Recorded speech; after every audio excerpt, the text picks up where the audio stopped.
Selamat datang pada video Kemenku Learning Center.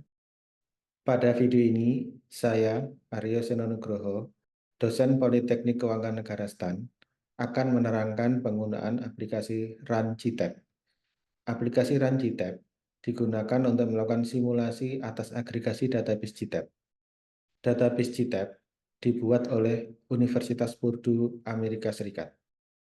Database ini dapat digunakan untuk melakukan simulasi shock atau perubahan dalam ekonomi, seperti perubahan tarif pajak, biaya masuk, dan lain-lain. Kelebihan database GTAP dalam melakukan simulasi perubahan ekonomi adalah jumlah sektor dan jumlah negara atau kelompok negara yang banyak. Video ini menerangkan penggunaan aplikasi Run GTAP yang merupakan langkah lanjutan setelah agregasi database GTAP dalam melakukan simulasi dengan menggunakan aplikasi GTAP. Pada video ini, versi database yang digunakan adalah database GTAP versi 9. Untuk pembuatan video ini, saya dibantu dengan Ivan Krishna Harimurti. Video ini terdiri dari 2 video dan ini adalah video kedua. Selamat menikmati. Selanjutnya kita akan memodifikasi closure pada model ini. Modifikasi diperlukan karena variabel shock kita adalah QXS, yang mana variabel itu merupakan variabel endogen. Sehingga kita tidak dapat melakukan shock terhadap variabel tersebut. Dan variabel tersebut harus dipindahkan menjadi variabel eksogen. Caranya dengan menukar variabel QXS dengan variabel TXS. Proses ini juga dinamakan sebagai swap variabel. Proses swap dilakukan dengan menuliskan comment swap. Di sini sudah disediakan comment, kemudian kita masukkan ke dalam closure. Rincian dari swap-nya adalah swap variabel TXS untuk komoditas bahan mentah dari Indonesia menuju Cina ditukar dengan variabel QXS untuk komoditas bahan mentah dari Indonesia ke Cina juga. Dan comment swap ini diulang hingga mencakup ke seluruh negara atau sesuai dengan data agregasi kita. Setelah itu dilanjutkan dengan memasukkan shock pada simulasi kita.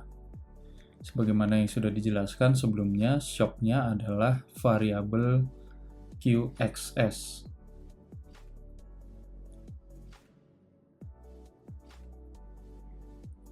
Kemudian kita masukkan elemen to shock-nya. Yang pertama adalah komoditas bahan mentah mineral logam.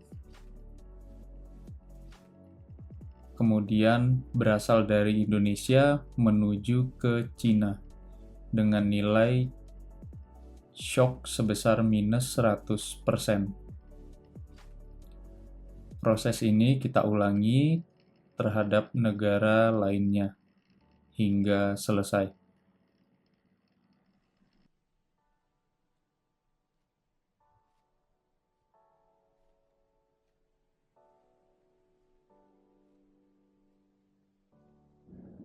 Selanjutnya kita masuk ke tahap terakhir, yaitu menyelesaikan dari simulasi ini.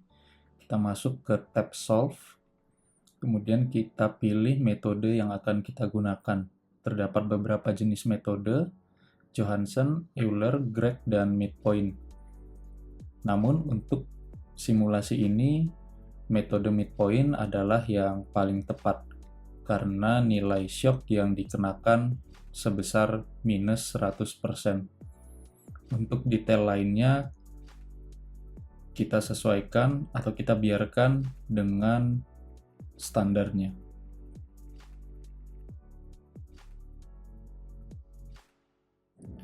Kita dapat memberikan nama dari eksperimen yang kita lakukan, dan untuk simulasi ini kita berikan nama sebagai berikut. Kemudian kita akan save eksperimen ini. Dengan begitu, apabila di percobaan mendatang kita ingin mengulangi simulasi ini, kita tidak perlu mengulangi langkah-langkah dari awal. Cukup dengan load eksperimen yang sudah kita simpan sebelumnya. Jika sudah, maka kita klik solve dan kita dapat melihat hasil dari simulasi pada tab result.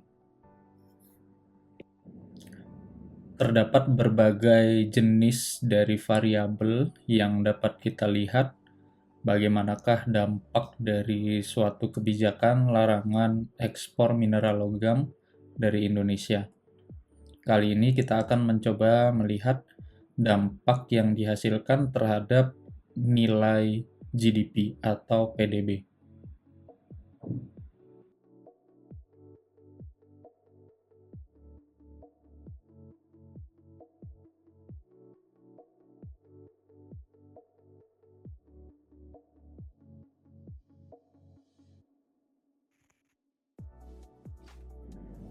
Selanjutnya, kita akan melihat bagaimana dampak kebijakan larangan ekspor terhadap neraca perdagangan. Tampak bahwa hasilnya adalah terjadi penurunan neraca perdagangan. Angka yang ditunjukkan dalam satuan juta US dollar. Kita juga dapat melihat hasil simulasi dalam nilai atau variabel yang lebih rinci. Terletak pada menu View, Update Data.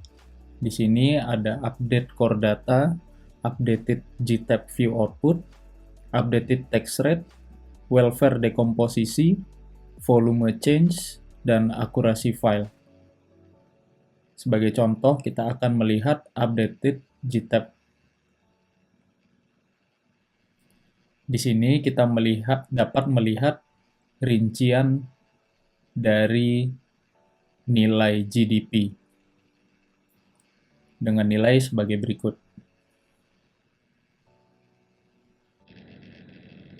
Masih banyak berbagai jenis variabel lainnya yang dapat kita gunakan untuk melihat bagaimana dampak dari suatu kebijakan yang akan kita manfaatkan juga dalam analisis atau pembahasan kita. Baik, cukup sekian video terkait dengan cara install aplikasi Run GTAP dan penggunaannya. Semoga bermanfaat. Terima kasih telah mengikuti video ini. Sampai jumpa di kesempatan yang lain. Salam.